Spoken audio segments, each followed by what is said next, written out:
యొక్క భవిష్యత్తుని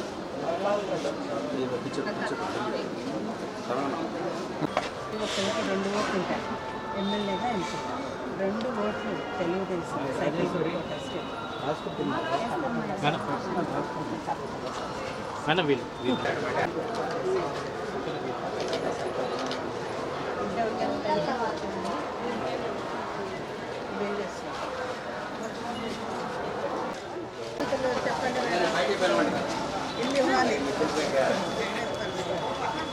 51వ డివిజన్లో గడప గడపకు వెళ్ళి తెలుగుదేశం తరపున పోటీ చేస్తున్న ఎమ్మెల్యే అభ్యర్థిగా పొంగూరు నారాయణ గారిని, అదేవిధంగా వెళ్ళి తెలుగుదేశం తరపున పోటీ చేస్తున్న ఎమ్మెల్యే అభ్యర్థిగా పొంగూరు నారాయణ గారిని, అదేవిధంగా ఎంపీ అభ్యర్థిగా వేమిరెడ్డి ప్రభాకర్ రెడ్డి గారిని వారి యొక్క అమూల్యమైన ఓటు సైకిల్ గుర్తుకు వేసి వాళ్ళిద్దరినీ గెలిపించమని ప్రతి ఒక్కరిని కోరుతూ ముందుకు వెళ్ళటం జరుగుతోంది. ఈ సందర్భంగా వారి యొక్క స్పందన అయితే చాలా అనూహ్యంగా ఉంది. చక్కగా ఆహ్వానించి చక్కగా మాట్లాడి ఖచ్చితంగా వేస్తాము అని చెప్పి భరోసా ఇచ్చి పంపించడం జరుగుతోంది. ప్రతి ఒక్కరూ కలిసిన ప్రతి ఒక్కరూ ఇదే విధిగా చెప్పి పంపించారు. ఈ సందర్భంగా ఒకటి మనము మేనిఫెస్టోలో ఇచ్చిన విషయాల్ని గుర్తు చేసుకోవాలి. బీసీలకి, ఎస్సీలకి, ఎస్టీలకి బాబుగారు ప్రత్యేకించి 50 సంవత్సరములు దాటిన వారికి 4000 పెన్షను ఇస్తాము అని చెప్పి, వాళ్ళకు కూడా వర్తింపజేస్తాము అని చెప్పి భరోసా ఇవ్వటం జరిగింది. మేనిఫెస్టోలో ఆ విధంగా రూపొందించడం జరిగింది.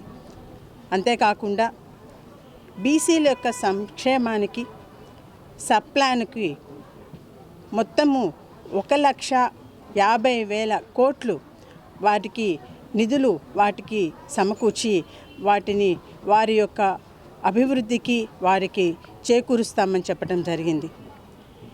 ఇదే విధంగా ఎస్సీ ఎస్టీ మైనారిటీస్ కూడాను ఇదే రకంగా వారి యొక్క అభివృద్ధికి తోడ్పడతాము అని చెప్పి భరోసా ఇవ్వటం జరిగింది.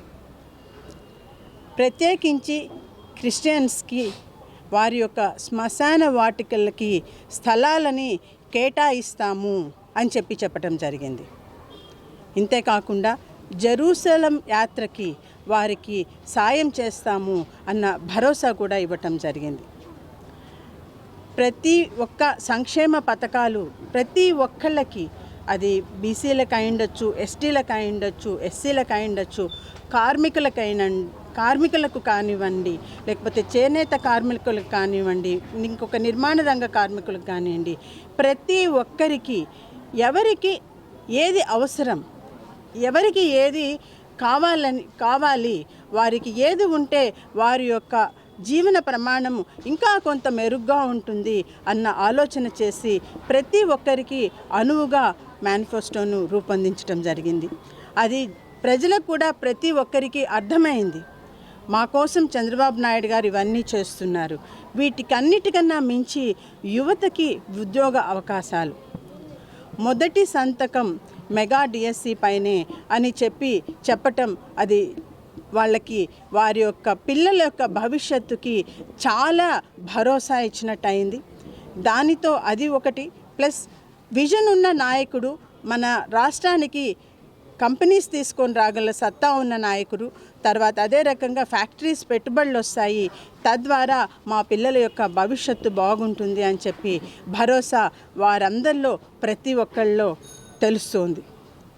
ఇంకొక మహిళ చెప్పింది, అమ్మ మేము పొదుపు సంఘాలు పొదుపు సంఘం లీడరు ఆమె, తప్పకుండా ఇప్పుడు చెప్పిన దాంట్లో మా పొదుపు సంఘాలకి 10 లక్షల వరకు రుణాలు సదుపాయం కల్పిస్తామని చెప్పారు.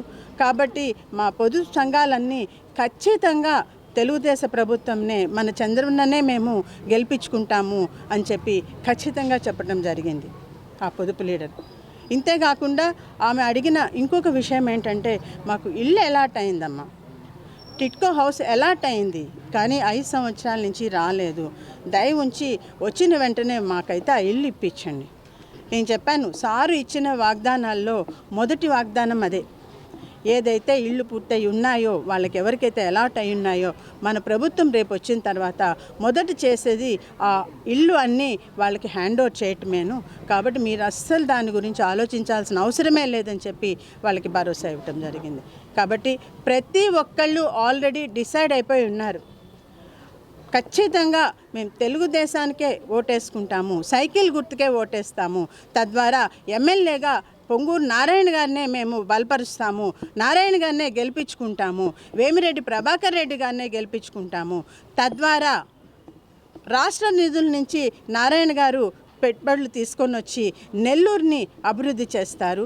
అంతేకాకుండా వేమిరెడ్డి ప్రభాకర్ రెడ్డి గారు కేంద్ర నిధుల నుంచి నెల్లూరుకి నిధులను తీసుకొని వచ్చి ఇద్దరూ కలిసి, నారాయణ గారు వేమిరెడ్డి ప్రభాకర్ రెడ్డి గారు కలిసి నెల్లూరుని స్మార్ట్ సిటీగా తీర్చిదిద్దుతారు అన్న నమ్మకము, విశ్వాసము మాకు ఉంది అని చెప్పి ప్రజలు ఈరోజు చెప్తున్నారు.